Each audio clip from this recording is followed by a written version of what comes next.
ربنا الأكبر كرم بني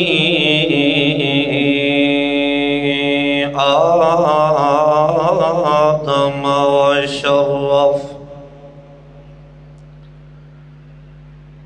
وحملهم في البر والبحر بآلائه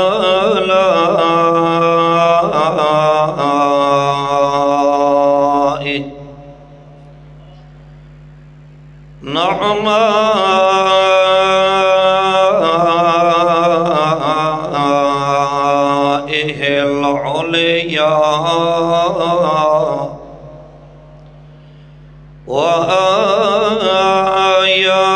وآياته الغلبى هدانا لهذا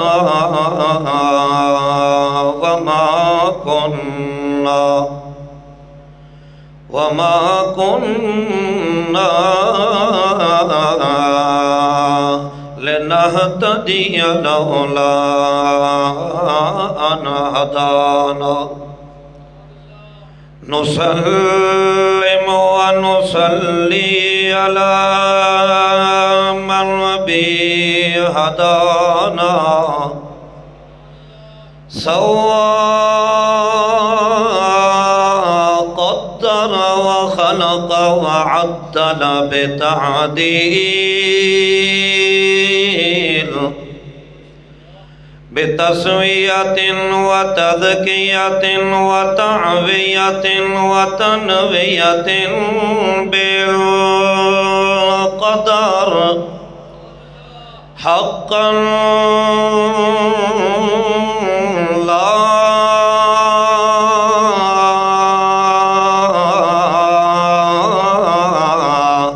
أمد له ولا عيب له ولا تعب له ولا جنب له ولا هرك عرك فخر فكر فكر أزبلا ولا جذب لا ولا طلب لا ولا حزب له من الذل أكبر الأدايا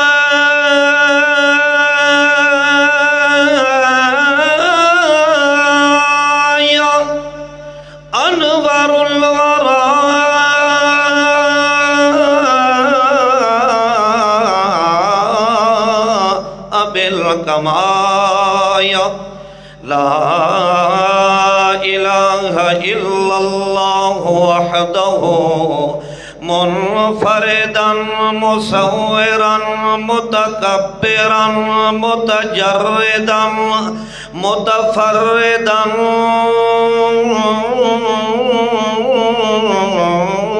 بالقدر لا نازم له ولا مقابل له ولا مناظر له ولا مكاظم له ولا من الذل ولي لا ولا من الكل جلي لا ولا تعب أتب فتك نظم جسم رسم جسم ولد جلد بلد لا ثم نشهد أن لا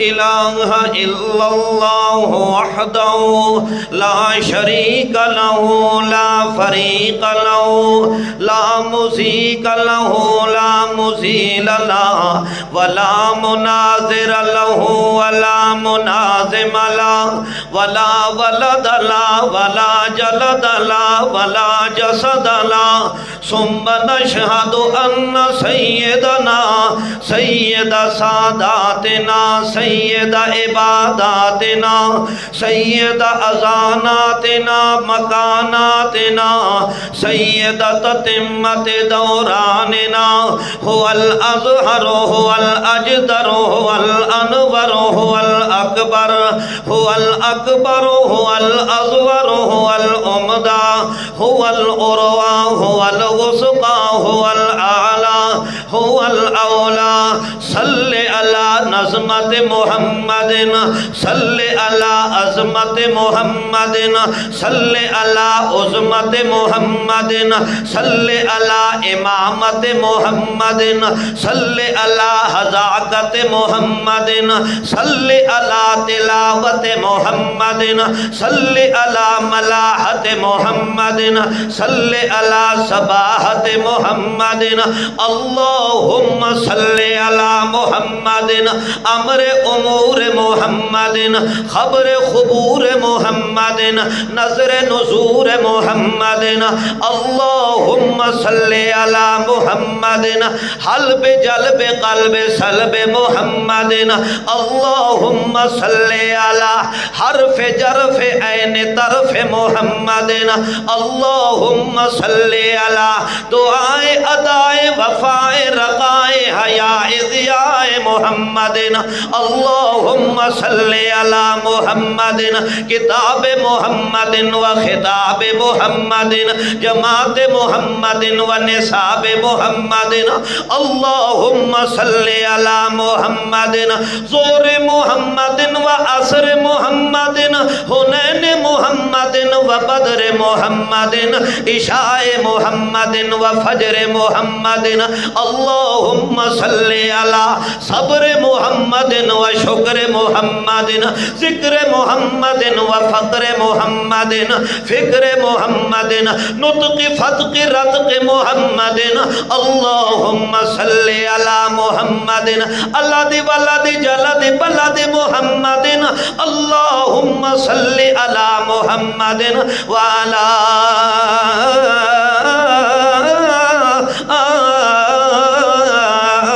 محمد جمال محمد و کمال محمد قیل محمد و قال محمد یقول محمد معال محمد حسن محمد جمال محمد حسن محمد ملال محمد اللہم صلی علی محمد اعلان محمد عنوان محمد قرآن محمد بیان محمد لسان محمد عثمان بن عفان محمد اللہم صلی علی محمد وعلا آل محمد وبارک وسلم ثم صلی علیہ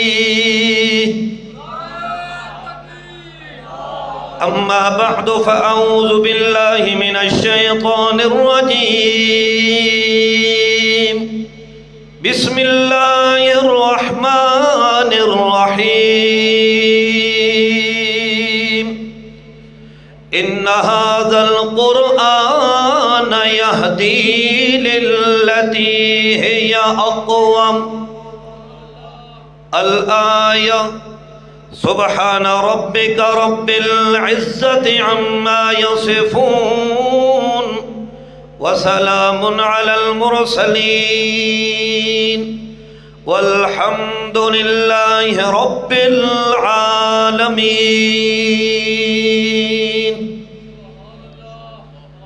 اللهم صل على محمد.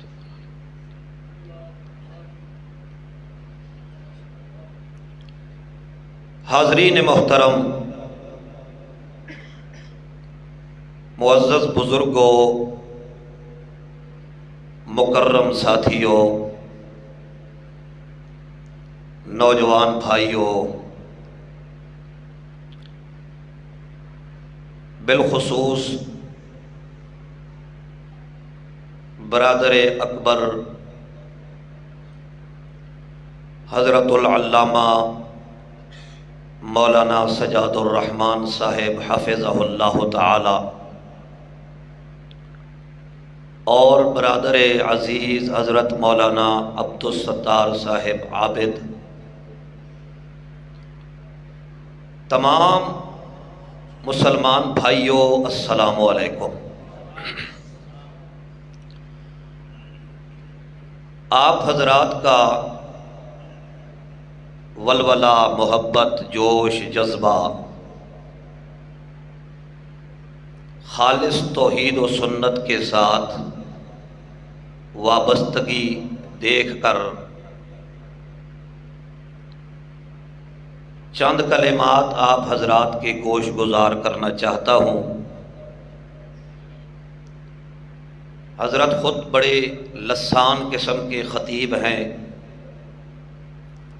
اللہ نے انہیں کافی خوبیوں سے نوازا ہے۔ آپ ان کے بیانات سنتے رہتے ہیں، ہو سکتا ہے میں ان کے لیول کا بیان آپ حضرات کے سامنے نہ کر سکوں،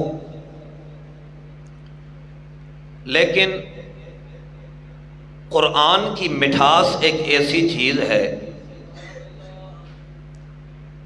اس کو اخلاص کے ساتھ جو بندہ بھی بیان کرے، قرآن اپنے اندر خود مٹھاس رکھتا ہے۔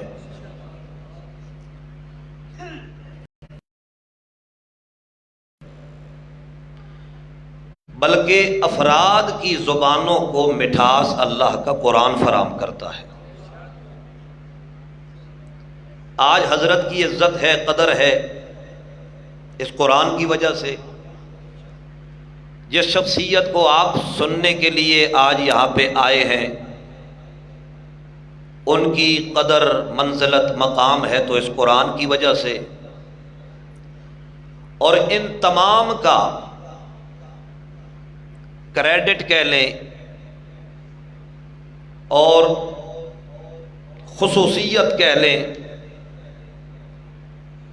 سب کا جتنا جتنا حصہ ہے، اس میں سے اللہ نے حصہ ضرور عطا فرمانا ہے استاذی محترم شیخ العرب والعجم، شیخ القرآن والتفسیر، علامۃ الدہر حضرت العلامہ علامہ احمد سعید خان ملتانی رحمۃ اللہ تعالی علیہ کو۔ ان کی زبان کے اندر بھی اللہ نے جو مٹھاس پیدا فرمائی تھی، وہ قرآن کی وجہ سے پیدا فرمائی۔ آج بڑی خوشی ہوئی، حضرت کی بچی نے قرآن سیکھا، قرآن پڑھا۔ جس گھر کی بچیوں کی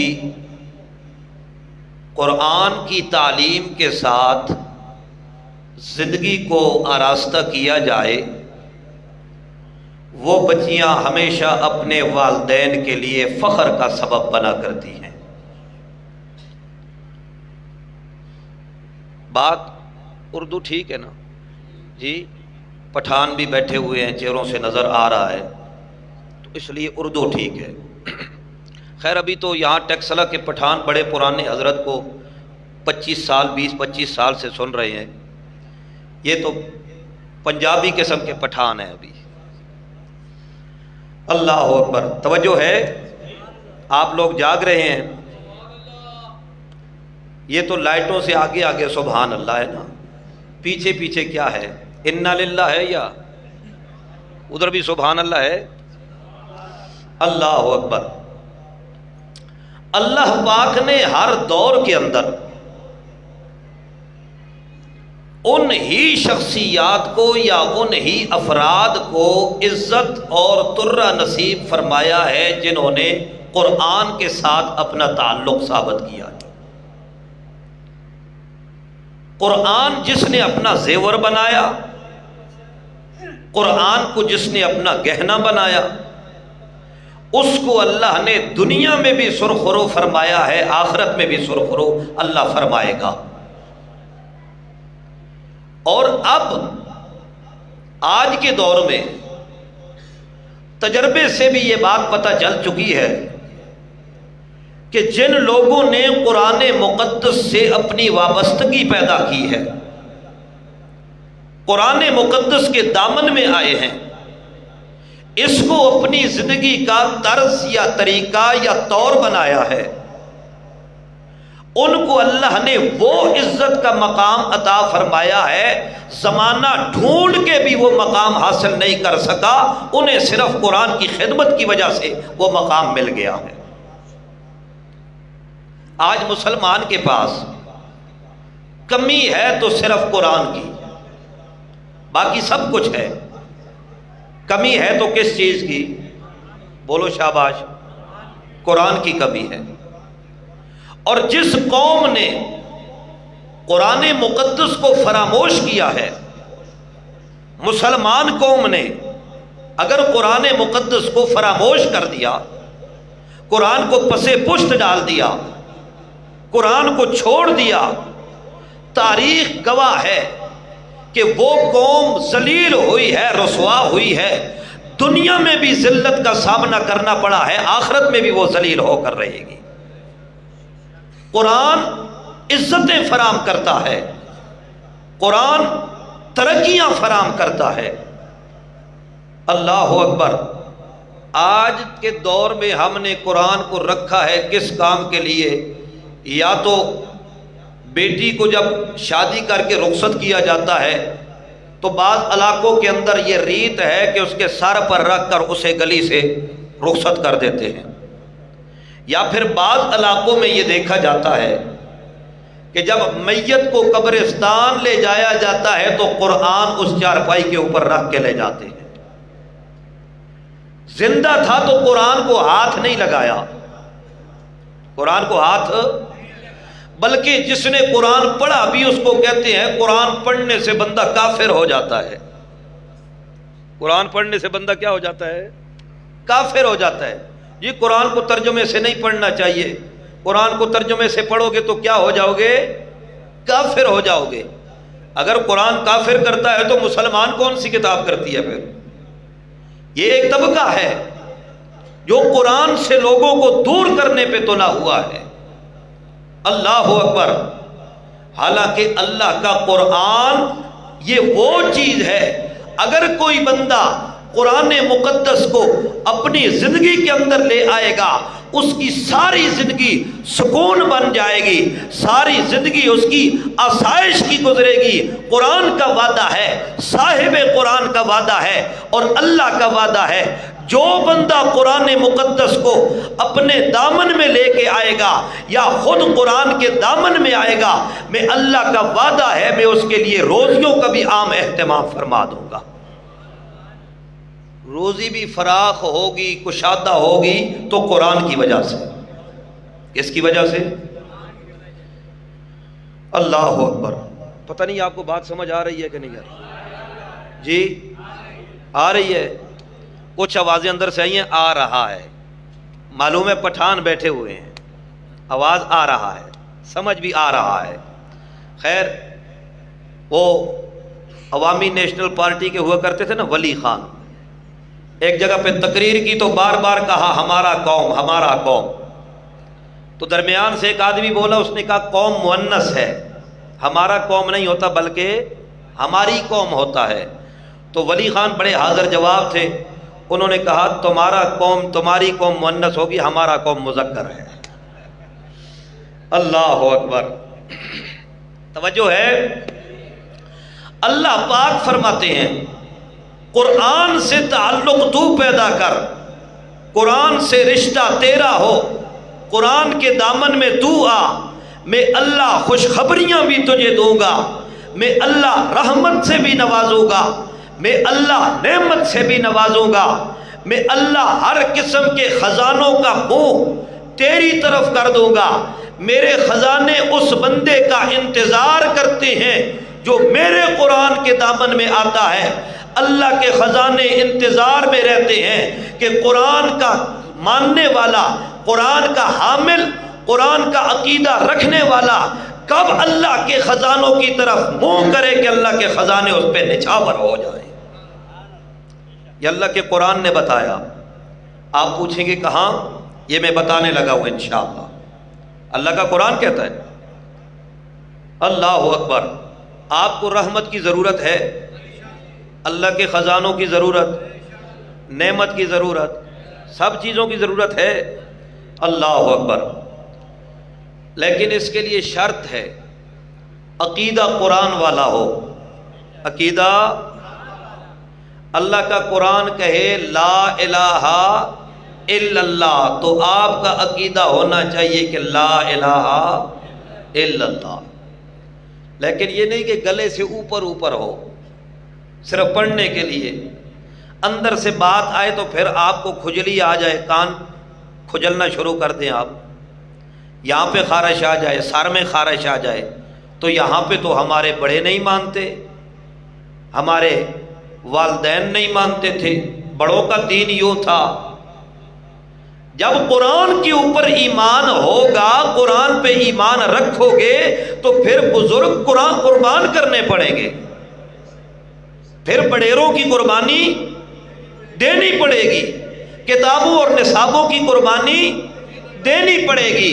اگر تو نصاب کی قربانی نہیں دے سکتا، کتاب کی قربانی نہیں دے سکتا، اپنے بڑیروں کی قربانی نہیں دے سکتا، پھر تو اللہ کی رحمت کا مستحق نہیں بن سکتا، اللہ کی نعمت کا مستحق نہیں بن سکتا، اللہ کے خزانوں کا مستحق اور حقدار نہیں بن سکتا. سودا کرو گے؟ یہ شرطیں منظور ہیں. خیال کرنا یہ مسجد میں یہ نکاح کر رہا ہوں، ہاں یہ نکاح کدھر ہو رہا ہے؟ مسجد میں. اس سے مکر نہیں سکتے ہو پھر. اللہ اکبر. اللہ کریم فرماتے ہیں وَلَوْ أَنَّهُمْ أَقَامُوا التَّوْرَاةَ وَالْإِنْجِيلَ.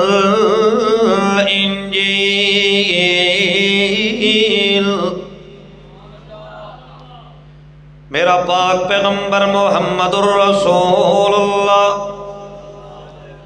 ان کے سامنے اعلان فرما. اللہ کیا اعلان فرماؤں؟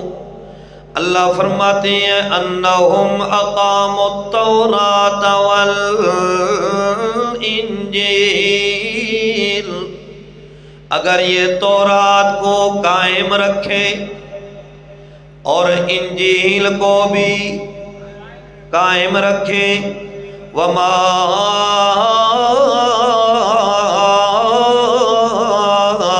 انزل الیہم من ربہم، اور جو کتاب میں اللہ نے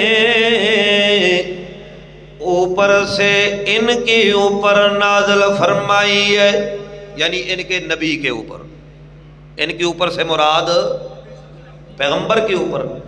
میں اللہ نے جو قانون میں اللہ نے تورات کے اندر بیان فرمایا، وہی قانون میں اللہ نے انجیل کے اندر بھی بیان فرمایا، اور اسی قانون کو میں اللہ نے قرآن کے اندر بھی نازل فرمایا ہے. اللہ وہ قانون کیا ہے؟ وہ قانون ہے قولوا لا الہ الا اللہ. او لوگو، الہ کوئی نہیں ہے، حاجت روا، مشکل کشا، بچے دینے والا، بچیاں دینے والا، بے اولاد رکھنے والا، بچے اور بچیاں دونوں ملا کے دینے والا، رزق دینے والا، آسانیاں دینے والا، صحت دینے والا. اس لا الہ کے اندر سب کچھ شامل ہے. اللہ فرماتے ہیں تورات کے اندر بھی میں اللہ نے یہی حکم دیا، انجیل میں بھی میں اللہ نے یہی چیز بیان فرمائی، اور قرآن کے اندر بھی میں اللہ یہی چیز تمہیں دے رہا ہوں. اگر اسے قائم رکھو گے، اسے مضبوطی سے پکڑو گے، اللہ کی توحید کو سینے سے لگاؤ گے، میں اللہ کیا وعدہ کرتا ہوں. اللہ کریم فرماتے ہیں سورہ مائدہ ہے 6 پارہ ہے، اللہ کریم فرماتے ہیں لَأَكَلُوا مِن فَوْقِهِمْ وَمِن تحت ارجلہم، میں اللہ کا وعدہ ہے توحید کو تم مضبوطی سے پکڑو، مضبوط عقیدہ رکھو، میں اللہ تمہیں سروں کے اوپر سے بھی دوں گا، پاؤں کے نیچے سے بھی دوں گا۔ اوپر سے بھی رحمت آئے گی اور نیچے سے بھی رزق آئے گا۔ آج لوگ کہتے ہیں نا جی روزی میں بڑی کمی آ گئی، عمران خان نے سارا کچھ مہنگا کر دیا ہے، کہتے ہیں کہ نہیں کہتے؟ اپنی طرف نہیں دیکھتے۔ اللہ فرماتے ہیں میرے خزانوں کا وعدہ یہ تھا کہ اقاموا التوراۃ والانجیل وما انزل الیہم من ربہم، میرے قرآن کو تم قائم رکھو، میں اللہ کا وعدہ ہے تمہارا رزق کبھی کم نہیں ہوگا۔ یہ ذمہ داری میں اللہ کی ہے، تم نے قرآن کو قائم رکھنا ہے، رزق دینا ذمہ داری کس کی ہے؟ اللہ کی۔ ہم کہتے ہیں قرآن اللہ دی توفیق ہوئی تے کرساں، رزق دی کوشش کرنی ہے، رزق کی کوشش ہم کریں گے، قرآن کی اللہ نے توفیق دی تو ہو جائے گا۔ اللہ فرماتے ہیں قرآن کی کوشش تم کرو، رزق کا وعدہ میں کرتا ہوں۔ الٹی پٹی ہم نے پڑھی ہے۔ اللہ اللہ کریم فرماتی ہیں وَلَوْ أَنَّ أَهْلَ الْقُرَىٰ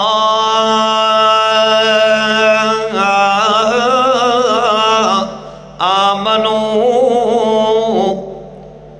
اگر بستیوں والے ایمان لے آئیں، کیا کریں؟ ایمان کسے کہتے ہیں؟ ایمان کس چیز کے ساتھ کھایا جاتا ہے؟ روٹی کے ساتھ یا چمچ کے ساتھ؟ ہاں، ایمان لے آئیں۔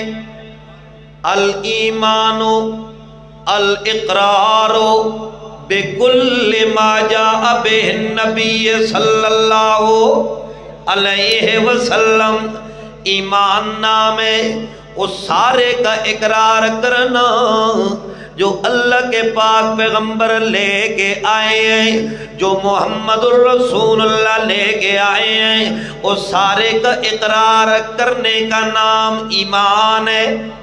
اس کا نام کیا ہے؟ ایمان ہے۔ جو اللہ کے پاک پیغمبر لے کے آئے ہیں اس کا اقرار کرنا ایمان ہے، اور پڑھتے بھی ہیں اقرار باللسان و تصدیق بالقلب، ہم زبان سے اقرار بھی کرتے ہیں اور دل سے اس کی تصدیق بھی کرتے ہیں۔ اب آپ میں سے کون اقرار کرتا ہے اور کون تصدیق کرتا ہے یہ اسے پتا ہوگا اور میرے اللہ کو پتا ہوگا، لیکن اللہ کے قرآن نے یہ شرط لگائی ہے لو ان اہل القرى آمنوا، اگر بستیوں والے ایمان لے آئیں اس قرآن کے اوپر، جس طرح مکے والے اللہ کے پاک پیغمبر کے پاس آ گئے اور آ کے اللہ کے پاک پیغمبر کو کہتے ہیں او محمد الرسول اللہ، ہمارے پاس کھانے کی کوئی چیز باقی نہیں بچی ہے، اب ہم چمڑا خشک پانی میں بھگو کے کھانے چوسنے پہ مجبور ہو گئے ہیں، محمد تو اپنے رب سے دعا کر وہ اللہ ہمارے اوپر باران رحمت نازل فرما دے۔ اللہ کریم فرماتے ہیں میرا پیغمبر محمد الرسول اللہ ان کو فرما دیجئے لو ان اہل القرى آمنوا، اگر بستیوں والے ایمان لے آئے واتقوا، اور تقوی اختیار کریں، کیا کریں؟ یہ بڑی مشکل بات ہے۔ یہ بات کیا ہے؟ مشکل ہے۔ اس کے لیے لوگ کہتے ہیں نص چاہیے۔ کیا چاہیے؟ نص۔ ابھی تک نص نہیں آئی ہے۔ سارا قرآن 6200 سے زیادہ آیتوں کا قرآن ہے اور ابھی نص پتہ نہیں نص کون سی ہوگی۔ اللہ فرماتے ہیں آمنو واتقوا، ایمان بھی لائیں اور تقوی بھی اختیار کریں۔ اگر ایک بندے کو یہ پتا ہو میں کھاؤں یا نہ کھاؤں میرے ایمان پہ فرق پڑتا، میں کھاؤں یا نہ کھاؤں ایمان پہ فرق نہیں پڑتا، تو اسے کیا ضرورت ہے تقوی اختیار کرنے کی؟ اسے ضرورت ہے بچنے کی؟ وہ کہتا ہے کھاؤں تب بھی مسلمان ہوں، نہ کھاؤں تب بھی مسلمان ہوں، کھاؤں تب بھی مومن ہوں، نہ کھاؤں تب بھی۔ اور میرے پیغمبر کی شریعت میں ایسی کوئی چیز بھی نہیں ہے۔ حرام کی تعریف ما منع استعمالو ہو شرعن، جس چیز کا شرعن استعمال منع ہو وہی چیز تو حرام ہے، جس کو شرعی طریقے شریعت نے استعمال کرنا منع کر دیا وہ حرام ہے۔ وہ کیا ہے؟ وہ حرام ہے۔ اور اللہ کا قرآن کیا کہتا ہے؟ الیوم احل لکم الطیبات، او لوگو آج کے دن میں اللہ نے تمہارے لیے پاکیزہ چیزوں کو حلال کر دیا۔ پاکیزہ کو کیا کر دیا؟ حلال کر دیا۔ اور جو پاکیزہ نہیں ہے ان کو کیا کر دیا؟ نسا نہیں گئی۔ پاکیزہ کو حلال کر دیا اور جو پاکیزہ نہیں ہے خبیث ہے وہ کیا ہو گئی؟ دوسرے مقام پہ اللہ کا قرآن کہتا ہے میں نے ایسا نبی تمہارے اندر بھیجا ہے یحل لکم الطیبات ویحرم علیہم الخبائث، وہ ان کے اوپر پاکیزہ چیزوں کو حلال پڑھ کے بتاتا ہے اور گندی چیزوں کو انہیں حرام پڑھ کے بتاتا ہے۔ اللہ کے پاک پیغمبر نے وہ بھی بتا دیا۔ اللہ کے پاک پیغمبر نے فرمایا انی نہیتو، میں محمد منع کیا گیا ہوں لا آکلو من ذبائح المشرکین، او لوگو میں مشرکوں کے ذبیحہ کھاتا، میں محمد مشرکوں کے ذبح نہیں کھاتا ہوں۔ اللہ کے پیغمبر نے کیا فرمایا؟ دوسرے مقام پہ اللہ کے پاک پیغمبر کی دعوت مشرکین نے کی ہے، بہت بڑی برات گوشت کی بھر کے لے کے آ گئے ہیں۔ اللہ کے پاک پیغمبر نے پوچھا یہ کیا چیز ہے؟ کہنے لگے آپ کی دعوت ہے یا رسول اللہ۔ اللہ کے پاک پیغمبر فرماتے ہیں لا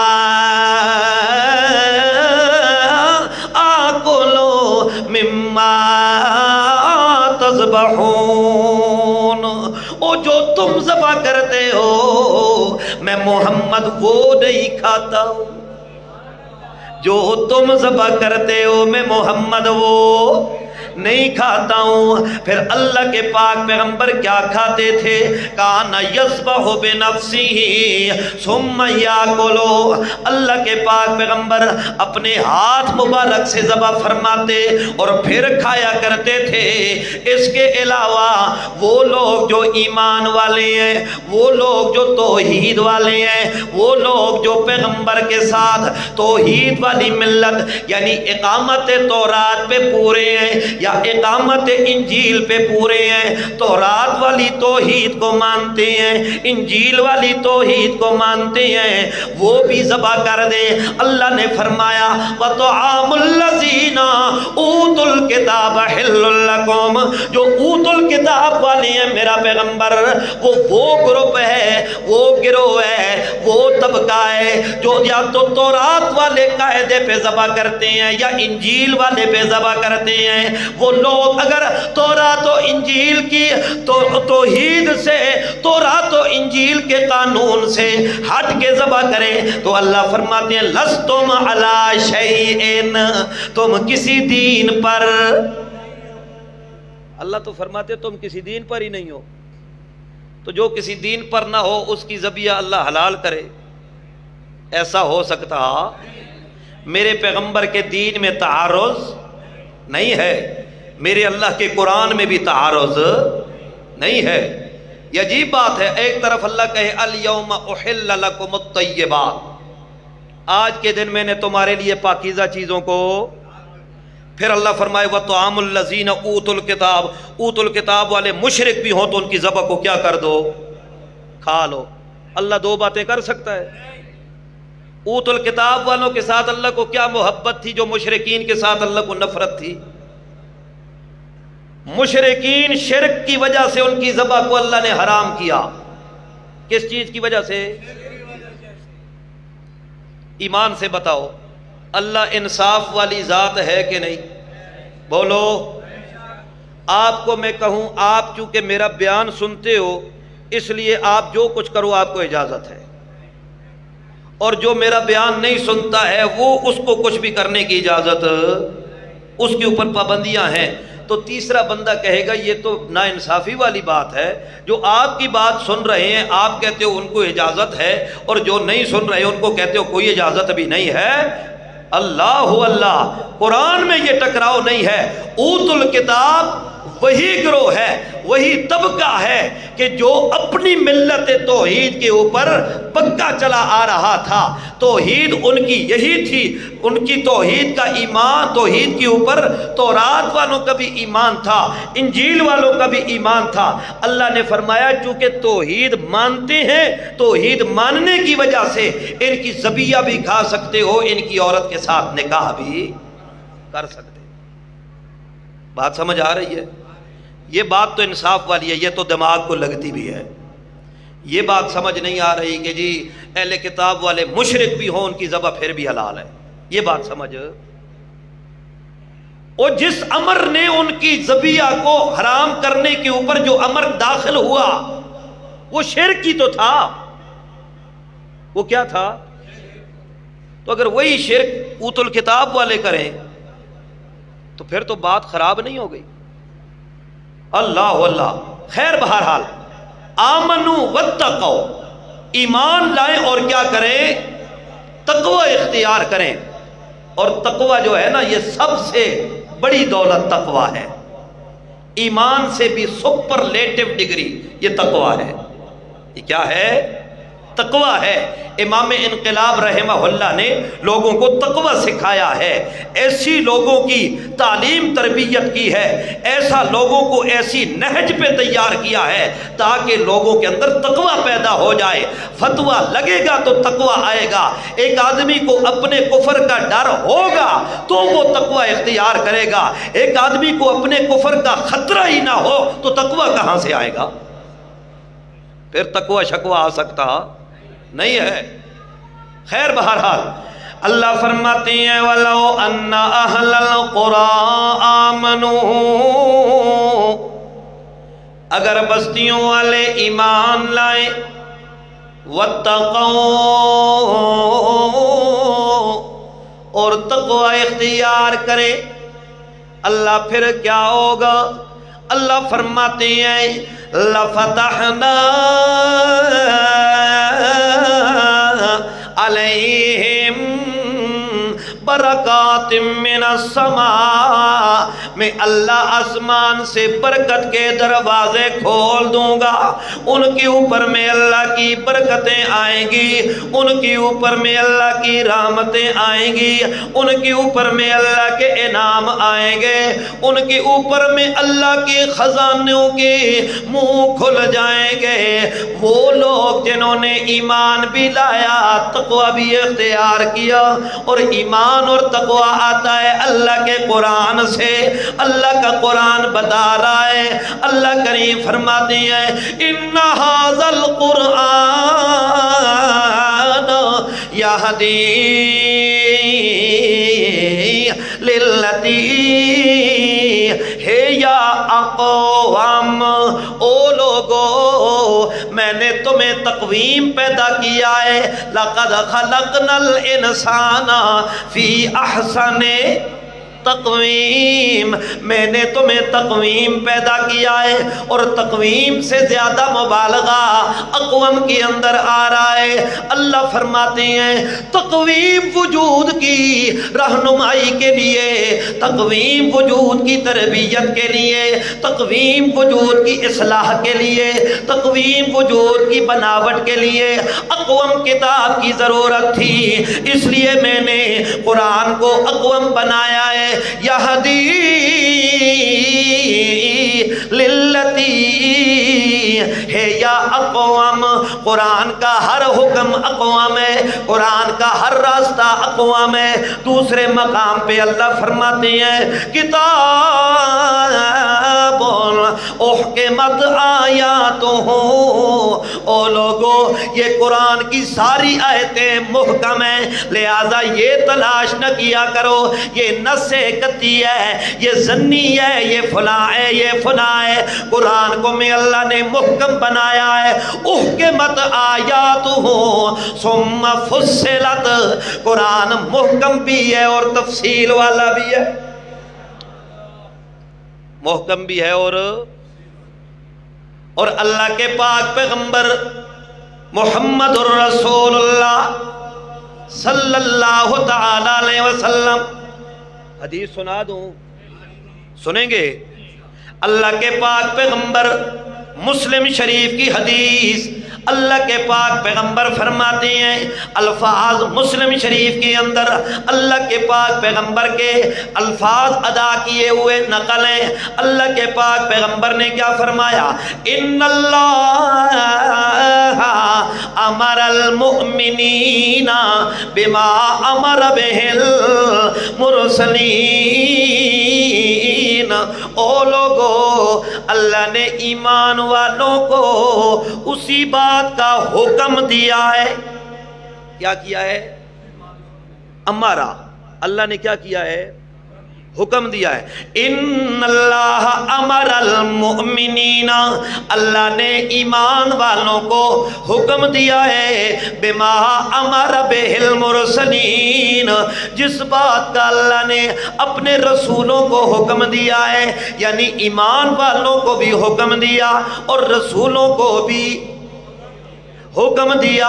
اللہ کے پاک پیغمبر فرما رہے ہیں، پھر آیت قرآن کی پڑھ رہے ہیں، اللہ کے پاک پیغمبر فرماتے ہیں یا ایھا الرسول کلوا من الطیبات واعملوا صالحا، او لوگو، او میرے رسولو، یا ایھا الرسل، اے میرے رسولو، کلوا من الطیبات، پاکیزہ چیزوں میں سے کھاؤ، واعملوا صالحا، اس کے بعد نیک عمل کرو، اس کے بعد اچھے عمل کرو۔ پہلے پاک کھاؤ، اگر پاک نہیں کھاؤ گے تو اچھے عملوں کا کوئی فائدہ، عملوں کا فائدہ، پاک پہلے کھاؤ۔ اور جماعت والوں سے بھی سنتے رہتے ہو، تبلیغی والوں سے کیا کہتے ہیں؟ پیٹ کے اندر ایک لقمہ حرام کا ہو تو عبادت قبول، جتھے پورا بکرا حرام دا ہوئے اتھے تے عبادت قبول ہوندی ہونی ہے، جتھے پورا سنڈا حرام دا ہوئے اتھے عبادت قبول ہوندی ہونی ہے۔ اللہ کا قرآن کیا کہتا ہے؟ اللہ فرماتے ہیں یا ایھا الرسول کلوا من الطیبات واعملوا صالحا، اور پھر اللہ کے پاک پیغمبر فرماتے ہیں وقال اللہ، اور اللہ نے ایمان والوں کے بارے میں کیا فرمایا؟ یا ایھا الذین آمنوا کلوا من طیبات ما رزقناکم۔ معلوم ہو گیا قرآن کی ان دو آیات کو ذبح کے معاملے میں، حرمت اور حلت کے معاملے میں، ان دو آیات کو نص قطعی قرار دیا ہے تو اللہ کے پیغمبر نے قرار دیا ہے۔ میں بعد کے کسی امام کی قطعیت کو اس وقت نہیں مان سکتا جب تک پیغمبر کی بتائی ہوئی قطعیت کو نہ مانو۔ اللہ کا پیغمبر بتا رہا ہے امر المؤمنین، امر المؤمنین، اللہ نے حکم دیا ہے، اور حکم قطعی ہوا کرتا ہے، ظنی۔ ابھی بھی نس مانگ رہے ہو؟ اللہ اللہ، مجھے تو افسوس ہوتا ہے، میں مقابلہ نہیں کرتا ہوں، مقابلہ میرا مقابلہ ہے نہیں، مجھے تو افسوس ہوتا ہے۔ اور جس کو اللہ نے سمجھ عطا فرمائی ہے اس کے بارے میں کہنا کہ جی جہالت ناچ رہی ہے، جس کو اللہ نے قرآن کی سمجھ دی اس کو کہنا کہ جہالت ناچ رہی ہے۔ اللہ اللہ، کچھ بھی مت کہو، کسی ہمارے جماعتی کسی ساتھی کو کوئی بھی مجھ سے محبت رکھتا ہے، میرے حضرت کے ساتھ محبت رکھتا ہے، کسی کے ساتھ محبت، ہمارا مقابلہ نہیں ہے، ہم صرف یہ کہتے ہیں ہوش کے ناخن لو۔ جہاں سے یہ اعلان ہونا چاہیے تھا، جس مسند کا یہ حق تھا کہ یہ بیان کیا جائے، اس مسند سے مسئلے کے اندر لچک آئے، ہمیں افسوس ہوتا ہے۔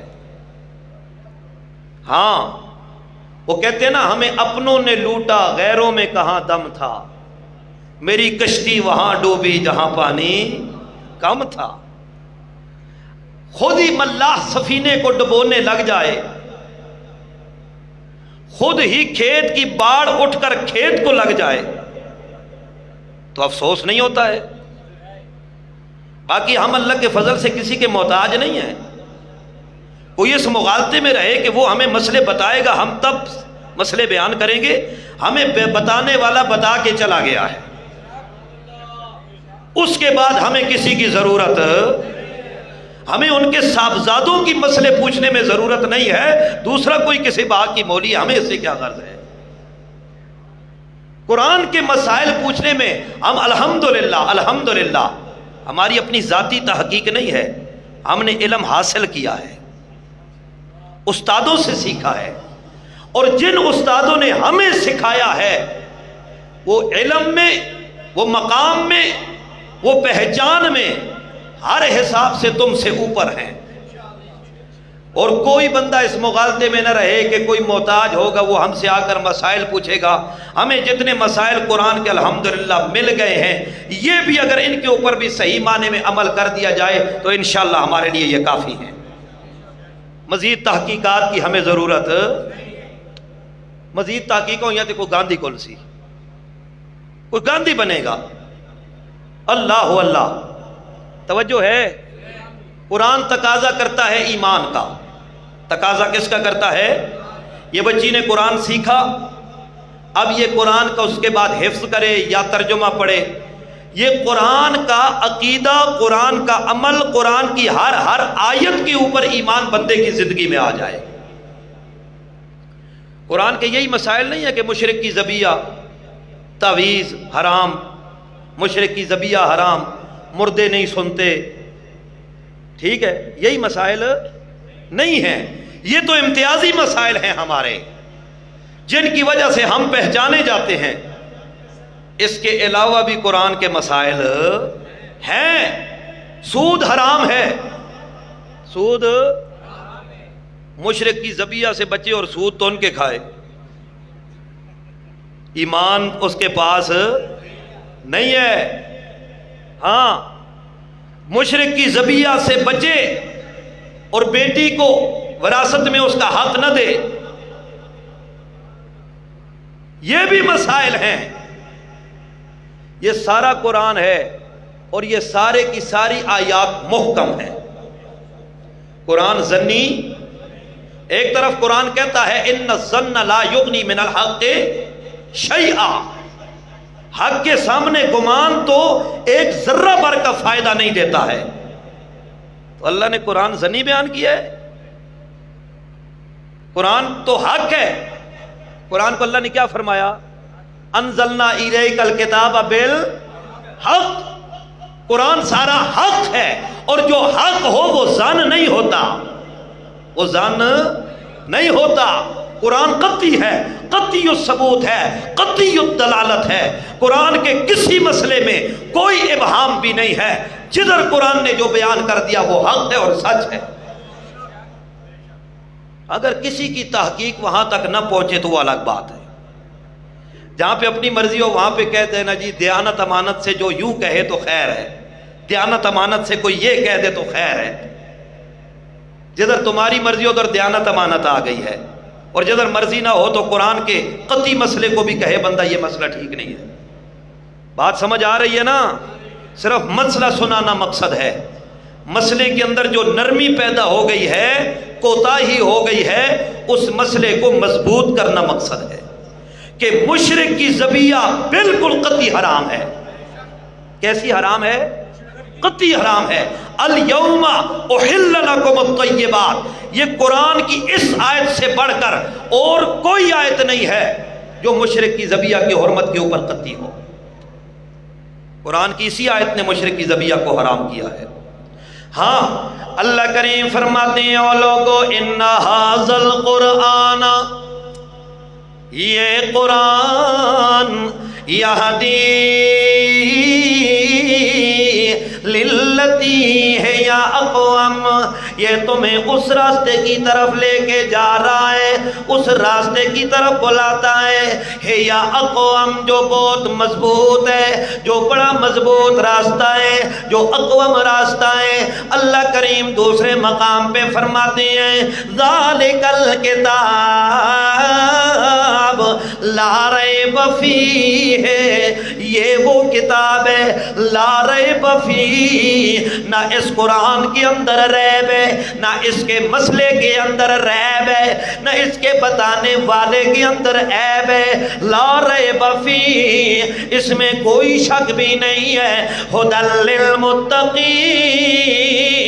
لیکن قرآن لا ریب ہے، اس مسئلے کی سمجھ اس بندے کو آئے گی، ھدن توفیق ہے اس بندے کے لیے جو تقوی اختیار کرنے والا ہے، جو صبح شام تن پہن کے مشرک کی ذبح کھانے والا ہے، اسے مشرک کی ذبیحہ کا مسئلہ سمجھ نہیں آئے گا، یہ مسئلہ اسی کو سمجھ آئے گا۔ ھدی للمتقین، جو تقوی والا ہوگا، جو بچے گا، مشرک کی ذبح سے بھی بچے گا، مرتد کی ذبح سے بھی بچے گا، اور جو آج کے دور میں پائے جاتے ہیں ان کا تو اللہ ہی حافظ، ان کا تو میرا ایک چھوٹا بھائی ہے، وہ الحمدللہ خود ذبح کر کے لے کے آتے ہیں مرغی بازار سے بھی۔ میں اس دن اس کو ساتھ لے گیا، اس نے دیکھا وہ جو بندہ تھا نا مرغے ذبح کرنے والا، اس کے گلے میں میرے خیال میں پورا ایک گچھا تو تعویذوں کا تھا، پورا گچھا۔ انگور کے ساتھ اتنے دانے نہیں ہوتے جتنے اس تعویذوں کے وہ لکھ پڑے ہوئے تھے، ایک تو۔ دوسرا اس کے بازو میں کڑا تھا، یا علی یا محمد یا علی یا فاطمہ یا حسن یا حسین، اس کڑے پہ لکھا ہوا تھا۔ ٹھیک ہے، میں نے اس بھائی کو ہی کہا، میں نے کہا آپ مجھ سے اکثر پوچھتے رہتے ہو نا کہ جی آپ ذبیحہ کا جو مسئلہ آپ بیان کرتے ہیں اور آپ کہتے ہیں کہ یہ حرام ہے، کس طرح حرام ہے؟ میں نے کہا اس شخص کے بارے میں تمہارا کیا خیال ہے؟ دیکھ کر اس نے کہا بالکل یہ تو پکا ٹھکا مشرک ہے۔ پکا ٹھکا کیا ہے؟ مشرک ہے۔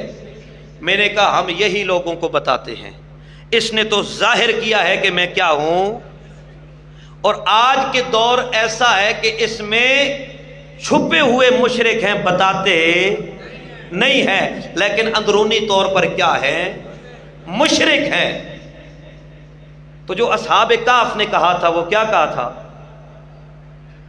فَلْيَنْظُرْ أَيُّهَا أَزْكَىٰ طَعَامًا، اللہ اللہ۔ تو یہ جو لوگوں ہم بتا رہے ہیں، ہم کہتے ہیں یہ جو گندگی آپ کے اندر، بڑی عجیب بات ہے، سارا دن ایک آدمی بیلچا یا کدال کے ساتھ کھدائی کر کے، مزدوری کر کے، تغاری سر پہ اٹھا کے، پسینہ کے ساتھ شرابور ہو کے، اپنے کپڑوں کو بھی پسینے میں بھگو کر، بالکل پیاسا ہو کر، بھوکا ہو کر، 800-900 روپے دہاڑی لے کر شام کو گھر جاتا ہے، کہتا ہے حلال کمایا ہے۔ کیا کیا ہے؟ پھر اسی حلال کو لے جا کر اس دکان والے کو کہتا ہے یہ لے اور حرام کر کے مجھے دے، حلال مزدوری لے اور حرام کر کے مجھے دے۔ اسے کہتا ہے ذبح کر۔ اگر وہ صحیح العقیدہ ہے، موحد ہے، آپ کو اس کے عقیدے کا پتہ ہے تو بے شک کھاؤ بلا کراہت، بالکل جائز ہے۔ لیکن اگر سرے بازار ہے، آپ اس کو جانتے نہیں ہیں، تو کثرت مشرکین کی ہے۔ کثرت کس کی ہے؟ مشرکین کی ہے، قلت موحدین کی ہے۔ موحد تھوڑے ہیں، مشرک زیادہ ہیں، لہذا قیاس کثرت کے اوپر کیا جائے گا، تھوڑوں کے اوپر قیاس نہیں ہوگا۔ جس طرح اصحاب کہف جب وہاں بستی سے نکلے تھے تو کثرت کس کی تھی؟ کثرت کس کی تھی؟ مشرکوں کی تھی۔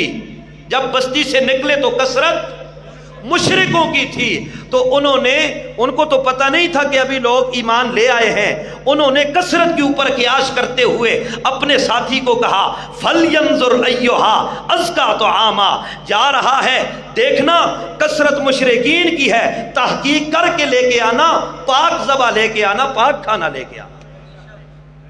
ہم بھی کہتے ہیں جہاں پہ کثرت مشرکین کی ہو وہاں پہ احتیاط کرو، وہاں پہ خیال کرو، تحقیق کرو، اور جہاں پہ کثرت مشرکین کی نہیں ہے، کثرت موحدین کی ہے، جیسے پنجپیر کا علاقہ ہو گیا، جیسے پنجپیر کا علاقہ، دائیں بائیں مشرک نظر بھی نہیں آتا، دور دور تک قرآن کے دروس ہوتے ہیں، وہاں پہ بدعتیوں اور مشرکوں کی آپ کو مسجد ڈھونڈنے سے بھی، وہاں پہ آپ حسن ظن رکھ کر کھا سکتے ہو، حسن ظن رکھ کر۔ اور اللہ کے پاک پیغمبر نے کیا فرمایا؟ ظن المؤمنین خیرا، ظن المؤمنین خیرا، اور لوگوں ایمان والوں پہ اچھا گمان رکھو، ایمان والوں پہ اچھا گمان رکھو۔ اور ادھر لوگوں نے کیا کہا ہے؟ یہ کہتی ہیں ظن المشرکین خیرا، یہ کہتے ہیں مشرکوں پہ اچھا گمان رکھو۔ اللہ کے پیغمبر نے فرمایا ظن المؤمنین خیرا، ایمان والوں پہ اچھا گمان رکھو۔ اگر ایک بندے نے کہا ہے آمن تو میں ایمان لے آیا ہوں، میرا عقیدہ ٹھیک ہے، میرا عمل ٹھیک ہے، میں توحید کا پکا ہوں، میرا عقیدہ قرآن کے مطابق ہے، اللہ کا پیغمبر بھی کہتا ہے، اللہ کا قرآن بھی کہتا ہے، اس پہ اعتماد کرو، اس پہ اچھا گمان رکھو، اس پہ کیا کرو؟